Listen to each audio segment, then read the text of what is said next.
இனிமே கண்ணை மூடிட்டு கடலை எண்ணெய் வாங்கலாம்.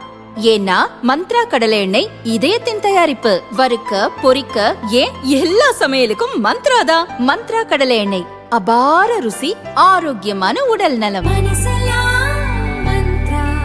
தொழில் நிறுவனங்களும் தொழிலாளர்களும் மிகுந்த கோவை மாவட்டத்தில் ஒரு காலத்தில் கம்யூனிஸ்ட் கட்சிகளின் ஆதிக்கம் இருந்தது. தேசிய டெக்ஸ்டைல் கார்ப்பரேஷன் ஆலைகள் மற்றும் தனியார் நூற்பு ஆலைகள் இங்கு வலுவான தொழிற்சங்க கலாச்சாரத்தை வளர்த்தன.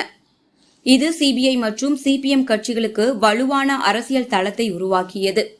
தொழிலாளர்கள் பிரச்சினையில் தலையீடு செய்ததன் மூலம் இரண்டு கட்சிகளுக்கும் இங்கு செல்வாக்கு அதிகமாக இருந்தது.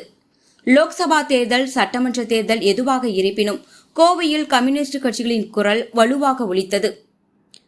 கோவை எம்பி தொகுதியில் தொடர்ந்து கம்யூனிஸ்ட் கட்சிகளே போட்டியிட்டு வந்தனர். மாவட்டத்துக்குட்பட்ட கோவை கிழக்கு, போரூர், தொண்டமுத்தார், சிங்காநல்லூர், வால்பாறை தொகுதிகளில் கம்யூனிஸ்ட் கட்சியினர் தொடர்ந்து போட்டியிட்டும் வெற்றி பெற்றும் வந்துள்ளனர்.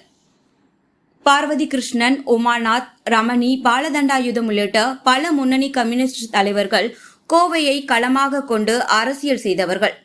அப்படியிருந்த கம்யூனிஸ்ட் கட்சிகள் காலப்போக்கில் நலிவடைந்து கோவையில் அவர்களுக்கான முக்கியத்துவமும் குறைந்துவிட்டது.